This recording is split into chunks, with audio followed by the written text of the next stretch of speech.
What's going on, beautiful people? It's Austin. I'm here to talk about some games.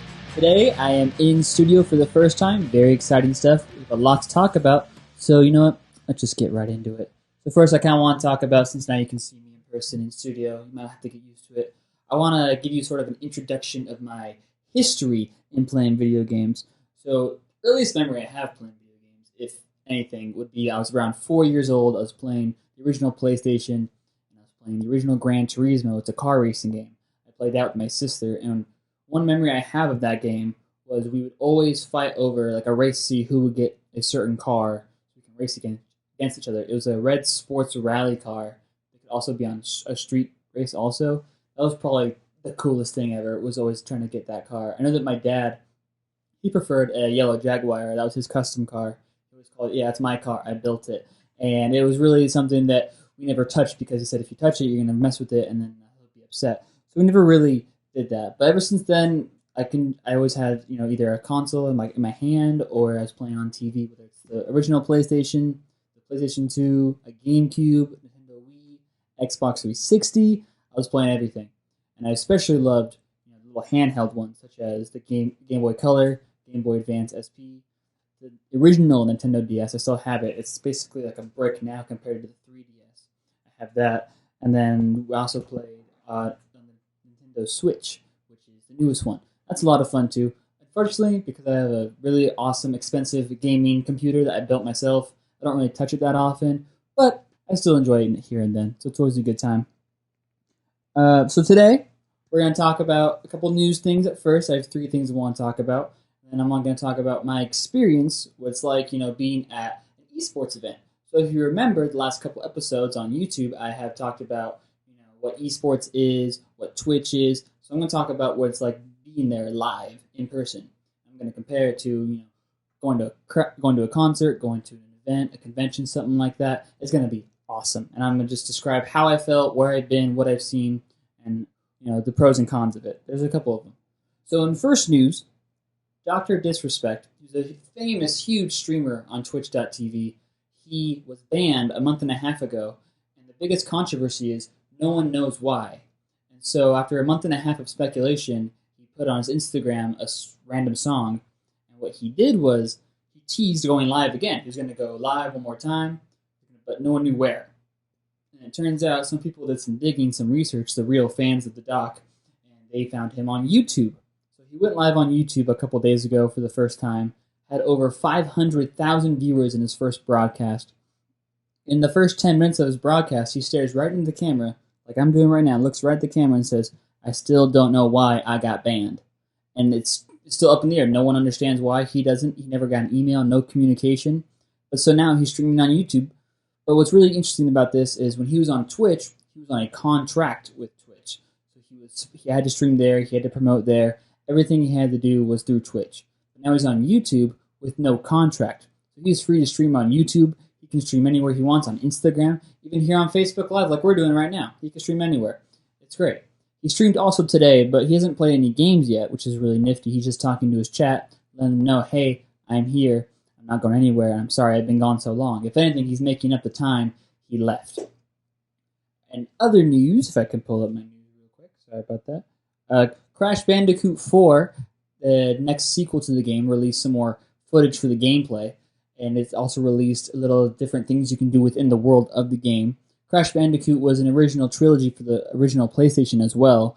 And they haven't had a sequel to the game in just about 10 years. You can tell the excitement is really there, and a lot of fans are excited to see what they can do, and if they're going to bring back old stuff and even introduce new stuff to the game as well.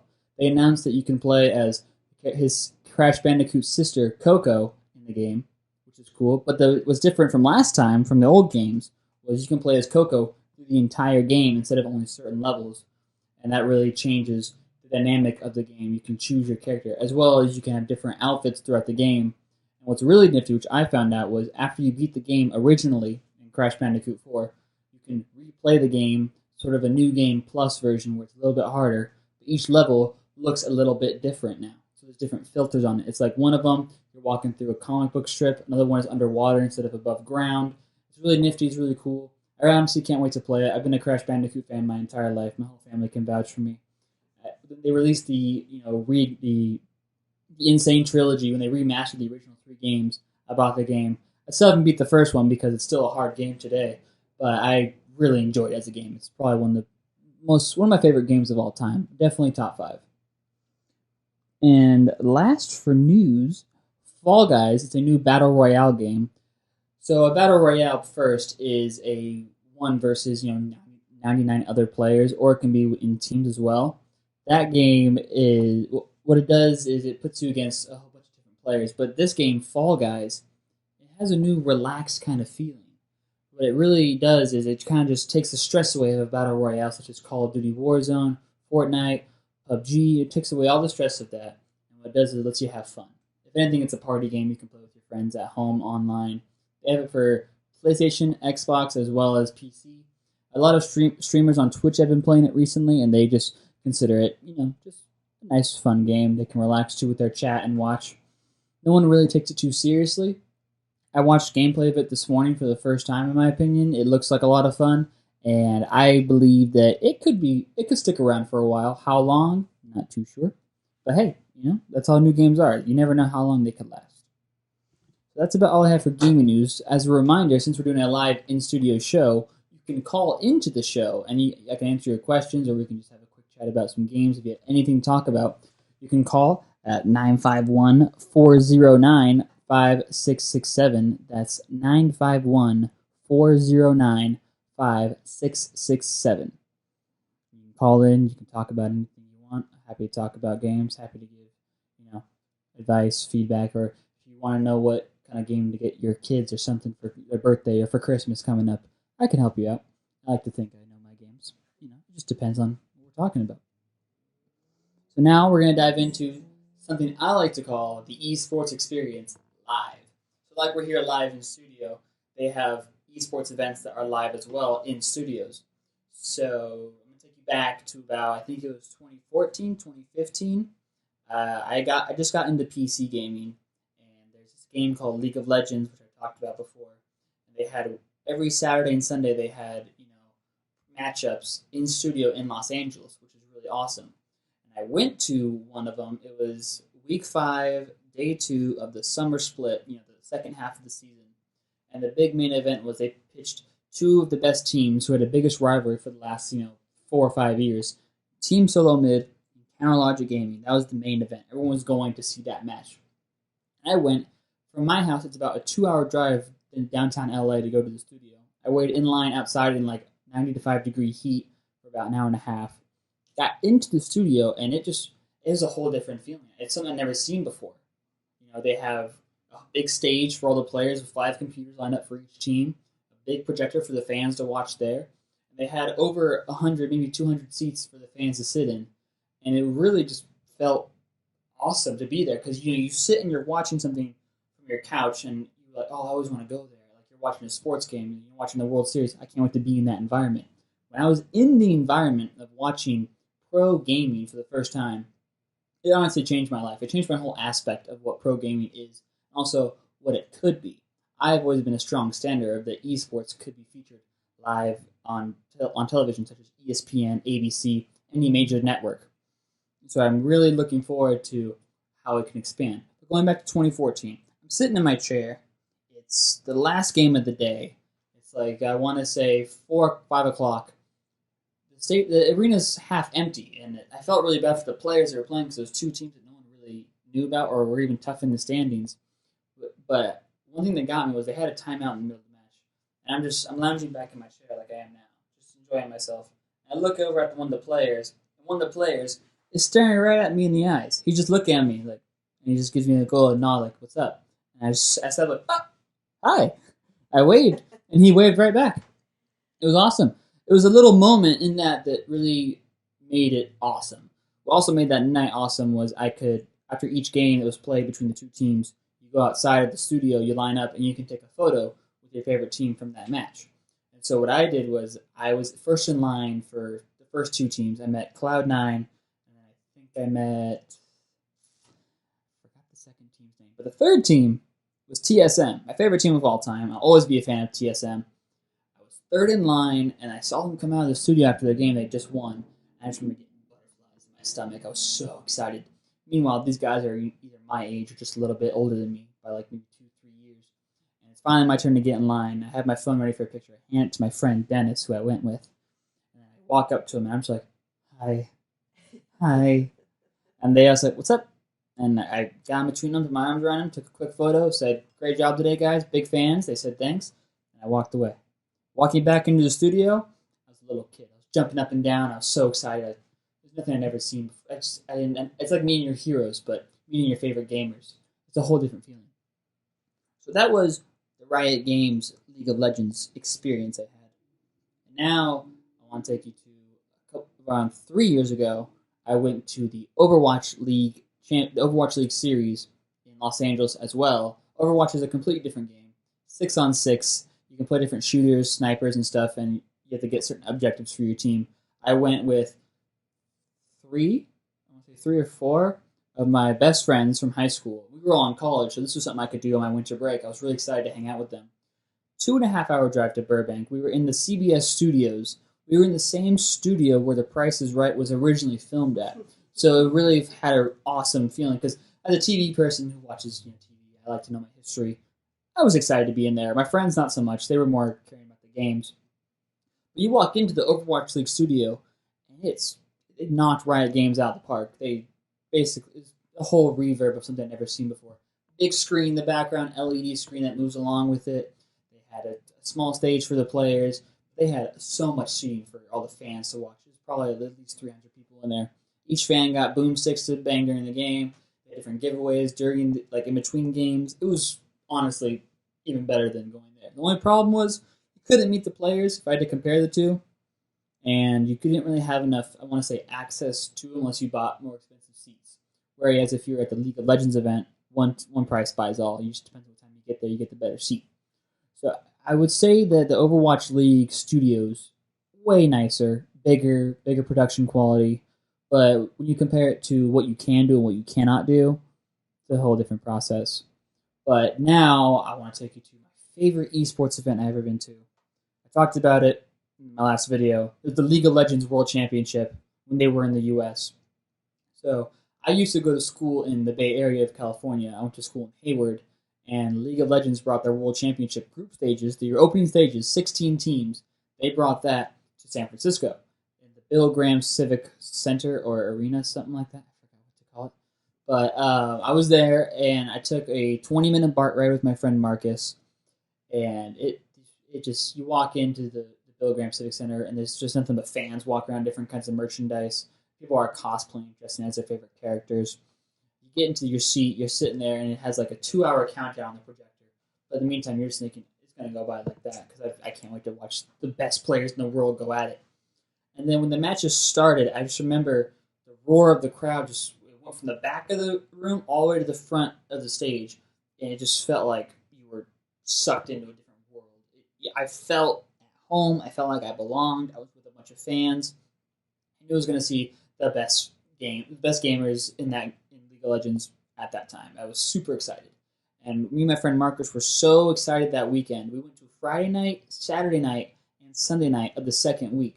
We spent probably over $500 in tickets, food, and BART rides. BART rides especially broke my wallet. I'm not going to complain. It's the only way I could get there. And it was a whole other level. I just remember sitting there just in awe. By Sunday night, I was just sitting we were at top level seats, a lot cheaper. We were just sitting there. I was like, man, this is awesome. It's like a once-in-a-lifetime thing. Because the World Championships goes from country to country, so they're not really in North America often. And that's really what made it even more special because that everyone who was here when you were there, you probably weren't going to be there again, if not ever again, because you never know when they could come back to the Bay Area when you're just that close. I was only 30 minutes away by car, so it's something else, honestly. And I want to compare my experience of being there to being at a concert. I went to my first concert last year in 2018 with my sister. We saw, or 2019, I apologize. 2018. Sorry, I apologize. We went to a rock concert. We saw the band Muse. We were in Oakland at the Oracle Center. My first time in Oracle. And I remember getting to our seats. I was really nervous about where our seats could be, considering floor seats are the best seats you can have at a concert that I know of. And you get in, we get to our row. we can still see the stage. We get to our seats.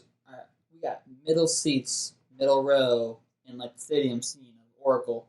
Perfect shot of the stage. We weren't going to miss anything. We weren't going to have to like turn our heads, watch at an angle. We weren't going to have to just sit there and do that the whole time. No, not at all. It was fantastic. And the feeling you get when you're at a concert and the opening act, they're done. You had a good time. They shred their stuff, and the lights go out. You get that jittery feeling, like, oh my god, here it comes, it's starting. I got the exact same feeling when the countdown was over before the World Championship started at the Muse concert. So, same environment, different reason why you're there. But I really like the fact that when you're at a big event like that, you have the same feeling. You feel like you belong here. Everyone there is a fan of what you're a fan of. So you know that you can make a friend for all you know. Who knows? You also could have a great time, and that's what I did. I had a really good time. I have over 100 pictures and like 25 videos on my phone that my sister took for me because I was too focused on singing my heart out at the concert. And it really just felt like the best thing in the world. I won't forget it. My first concert ever. Going to the World Championships, never going to forget that. I probably won't go to the next one in 2022 because I'll be busy doing adult things. I only went because I had no time on my hands. I was a student. I had anything and everything to do. How's COVID affecting? Were there big championships or any kind of gaming big events happening this year that were canceled? Absolutely. So there was the mid-season invitational. They were it's for League of Legends. You had the spring split and summer split, the two halves of the season. For spring split, the winners of each region, America, Europe, China, Korea, Taiwan, whoever wins those regions, they go on to the mid-season invitational. They were supposed to be held in Taiwan, I believe, somewhere in Southeastern Asia. Canceled the event entirely. No tournament, no winner. You win your division, you win your region. That's it. Go home. Even then, the region was online when you won the championship too, so it didn't really feel the same. How much are these winners getting? Depends. So when you win the region, I think it's like in your contract, you win like a bonus of like $50,000, if that, maybe more. Wow. How old are these players? Between the ages of 19 to like 24. Oh my goodness. So they're playing games, winning a lot of money. So much money. Along with their contracts, they have $1 million contracts as well. So there's a player in Korea, his name is Faker. I think he's 23, 24, maybe a little bit older. He has a $3 million contract with his team in Korea. Oh my goodness. So $3 million a year? A year. To sit at a computer and play video games all day. And even then, he's not even playing right now because his team is so ahead in the season to where they don't need him to play right now, so he's just relaxing.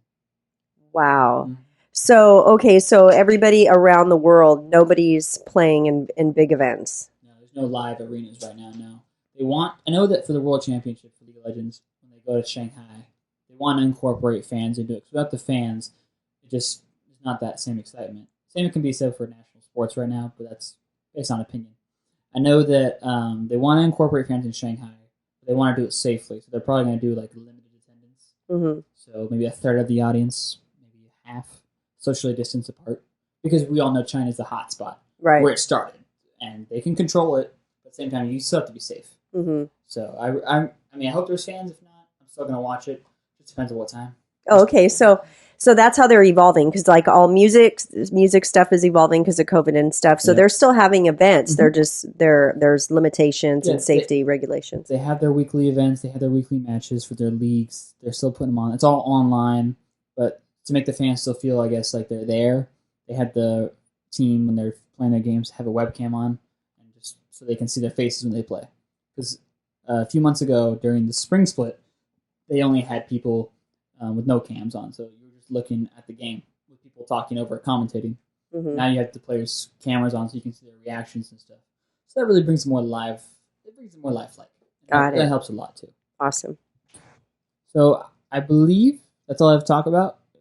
If you guys want to, don't forget you can still call in at 951-409-5667. One more time, that's 951-409-5667. I cannot wait to hear your beautiful voices if you call. Up to you. And for April, do you want to talk about anything cool? Yeah, actually, I do have a few questions because I don't know anything about gaming. So, what is the hottest game right now? Like, I know what my son's playing, but as far as your age group, so let's talk, early 20s, late 20s, or actually, there are no age groups, right? At this point, not really. Except for, adult supervision if needed, some of the parents who don't allow their kids to play certain games because there's a lot of profanity I hear in the background. Profanity, violence, blood, guts, all that stuff. I think the most popular game right now for my age group, if that, is Call of Duty Warzone. Okay. A lot of kids are playing that because you can play that on your PlayStation, your Xbox, or your computer if you want to. It's cross-platform, which means you can play with anyone on those consoles. So let's say your son has a PS4, his best friend has an Xbox, they can still play together. Oh, yeah, because there's a lot of games that limit that, right? Yeah. They're not allowed to. Most, if not all, games limit that. And so Call of Duty, they don't limit that, and so that can help too. That's why a lot of people are playing that right now. That's probably the biggest one because they constantly update their game. Call of Duty is a game that's been around for who knows how long for kids. And it's just a constant game that everyone loves to play. Everyone loves to play some good old Call of Duty. Right. And so growing up playing video games, when I was young, it was boys and girls playing Pac-Man, Dig Dug, Frogger. Yeah. But now there's these kind of games, and I know in the beginning it was probably more like a boy-dominated industry. Is that still the same?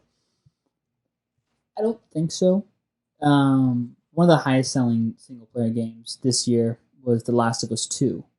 And that focused on two girls in the storyline. Very smart. Yeah, and so it was a girl and her girlfriend. The whole game you're playing as the girlfriend.